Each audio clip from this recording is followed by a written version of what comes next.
여러분 안녕하십니까. 월요일 아침 여수 MBC 뉴스투데이입니다. 순천만 국가정원이 가을색으로 물들어가고 있습니다.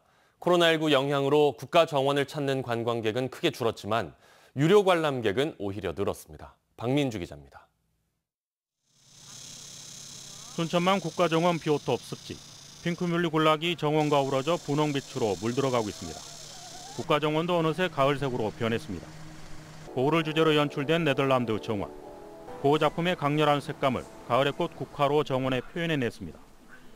올해 국가정원은 코로나19 속에서도 오히려 유료 관람객은 늘었습니다. 지난해 국가정원의 방문객은 모두 616만 명. 이 가운데 유료 관람객은 29%밖에 되지 않았습니다. 올해는 134만 명 가운데 47%, 절반 가까이가 유료 관람객입니다. 코로나19 타격으로 무료 입장이 가능한 65세 이상 단체 관광객이 줄면서 가족 단위 관람객이 증가한 겁니다. 코로나 발생 이후 입장객은 줄었으나 유료 입장객 수는 전년보다 많이 증가하였습니다. 단체 관광객은 대폭 감소하고 가족 단위의 개별 관광객이 증가하여 유료율은 큰 폭으로 상승하였으며 코로나19 영향으로 일시적으로 유료 관람객이 늘어난 추세를 보이고 있지만 관건은 지속성입니다. 포스트 코로나 시대 그룹보다는 소모임을 중심으로 생태를 즐길 수 있는 프로그램의 확대 필요성이 더 부각되고 있습니다. 순천만 국가정원의 정원다움과 생태성을 향상하는 게 필요하고 이를 바탕으로 정원 문화를 체험할 수 있는 상설 체험 프로그램 공간 마련이 더 적극적으로 필요하다고 생각합니다. 코로나19의 장기화에 따라서 관광 패러다임도 변하기를 맞고 있습니다. 코로나가 일상이 되면서 생태와 힐링의 국가정원이 다시 주목을 받고 있습니다. MBC 뉴스 박민주입니다. 여수 돌산도에서 통영 수우도간 해역에 적조주의보가 발령됐습니다. 해양수산부와 국립수산과학원은 지난 토요일 남해안 일원 유해성 적조 예찰 결과 남해도 일원의 적조생물 코클로디니움이 밀리리터당 70개에서 300개 채 밀도로 분포함에 따라 여수 돌산도에서 통영 수우도 사이 해역에 대한 적조주의보를 발령했습니다. 국립수산과학원은 남해안 일원의 적조생물이 크게 늘어난 데 대해 지난달 중순 이후 맑은 날씨가 계속되면서 수온이 23도씨 내외로 유지된 데다 최근 제14호 태풍 차놈이 일본 부근을 통과하면서 영향을 미친 것으로 보고 있습니다. 10대 무면허 렌터카 사고가 끊이질 않고 있습니다. 연간 사상자만 150명에 달하고 있는데요. 이런 사고가 났을 경우 미성년자라도 중고등학생들은 책임에서 벗어날 수 없습니다. 김한수 기자가 취재했습니다. 10대들의 무면허 렌터카 사고가 끊이질 않고 있습니다. 최근 목포와 화순, 광주 등에선 고교생이 몰던 렌터카가 사고를 내 10여 명의 사상자가 발생했습니다. 지난 2015년부터 5년 동안 전국에서 발생한 청소년 무면허 렌터카 사고는 모두 405건으로 780명이 사망하거나 다쳤습니다. 가장 큰 원인은 렌터카 업체의 허술한 신분 확인과 공유 차량 서비스가 확산되면서 무면허 10대들이 차량을 빌리기 쉬워졌기 때문입니다. 어떻게 주로 한대? 증에서 주거나 뭐 해가지고 그걸로 어차피 마스크 쓰면 안 보여. 그걸로 해가지고 뚫거나 아니면 가끔씩 가다가 차 털려야 되니까. 청소년에게 자신의 명의를 일부러 빌려준 성인도 방조죄와 민사 책임을 피할 수 없습니다. 그러나 사고를 낸 청소년에게 닥칠 손해배상 책임은 자칫 인생을 빚더미로 몰아넣을 수 있습니다.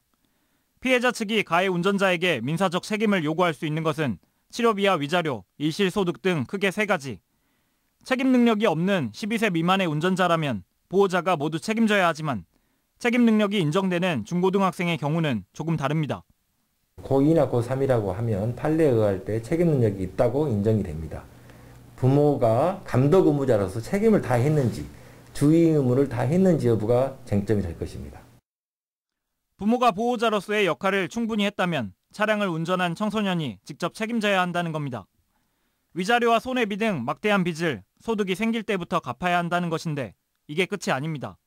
렌터카 업체도 운전자 측에 차량 피해 보상은 물론 운유 보상비, 즉 업체가 렌터카를 이용해 벌 수 있는 예상 수익 등을 하루 단위로 청구할 수 있습니다.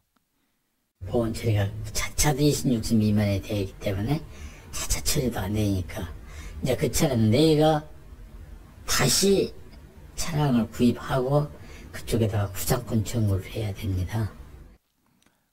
운전하고자 하는 단순 욕망으로 시작하는 10대 무면허 운전은 피해자에게는 회복할 수 없는 손해로 가해자인 청소년과 가정에는 감당할 수 없는 고통을 안겨줄 수 있습니다. MBC 뉴스 김한수입니다. 앞으로 상습 음주운전자들이 면허를 취득할 수 없도록 하는 등 처벌을 강화하는 내용의 법안이 발의됐습니다. 더불어민주당 김회재 의원이 대표 발의한 도로교통법 개정안에 따르면 음주운전으로 3회 이상 면허가 취소되거나 5회 이상 취소 또는 정지됐을 경우 결격 사유에 포함시켜 영구적으로 면허를 취득할 수 없습니다. 올해 상반기 음주운전 건수는 8,200여 건으로 지난해보다 10% 이상 늘었으며 음주운전 재범률도 50%에 달하는 것으로 조사됐습니다. 고흥 소록도 간호사 마리안느와 마가렛이 올해 노벨 평화상 수상에는 실패했습니다. 마리안느 마가렛 노벨 평화상 범국민 추천위는 지난 9일 노벨위원회가 세계 식량 계획을 2020년 노벨 평화상 수상자로 선정한 데 대해 축하의 뜻을 전하면서 소록도 간호사 마리안느와 마가렛의 노벨 평화상 수상 실패에 대해서는 아쉬움의 뜻을 밝혔습니다. 고흥군은 지난 3년여 동안 두 간호사의 숭고한 봉사와 희생 정신을 국내외에 알리는 홍보 활동이 의미 있고 가치 있는 과정이었다고 평가하면서 범국민 추천위와 함께 내년 노벨 평화상 재추천 여부를 조만간 결정할 계획이라고 덧붙였습니다. 지난해 농협을 통한 보이스피싱 피해액이 1,700억 원에 달하는 것으로 나타났습니다. 국회 농해수위 소속 홍문표 의원이 농협중앙회와 농협은행으로부터 제출받은 자료에 따르면 지난해 농협을 통한 보이스피싱 사기 범죄는 12,900여 건으로 전년보다 38.1% 증가했고 피해액은 1,669억 원으로 1년 만에 2배 넘게 늘었습니다. 홍 의원은 지역 농협을 통한 피해 사례가 전체의 67%에 달하는 등 농촌 고령자들을 중심으로 보이스피싱 범죄가 집중되고 있다며 보다 근본적인 대책 마련이 시급하다고 지적했습니다. 도로가와 주택의 사고 위험이 있어 보입니다.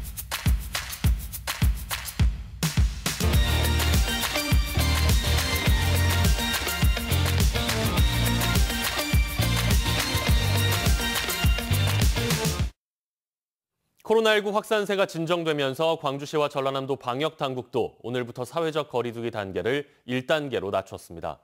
오는 19일부터는 초중고등학교의 전원 등교도 가능해집니다. 우종훈 기자입니다. 광주시와 전남도 방역당국이 사회적 거리두기를 1단계로 낮추기로 했습니다. 사회적 거리두기가 1단계로 낮춰진 건 지난 8월 말 이후 50여일 만입니다. 전남에서는 최근 지역 감염 사례가 1명씩 나오고 있지만 광주에선 지난달 29일 이후 11일째 지역 감염 확진자가 안 나오고 있습니다. 방역수칙 위반 시 벌칙의 실효성을 높여 책임을 확보하는 정밀 생활 방역 체계로 전환합니다. 사회적 거리두기 1단계 전환에 따라 종교시설 등 28개 업종에 대한 집합 제한 행정명령이 해제됩니다.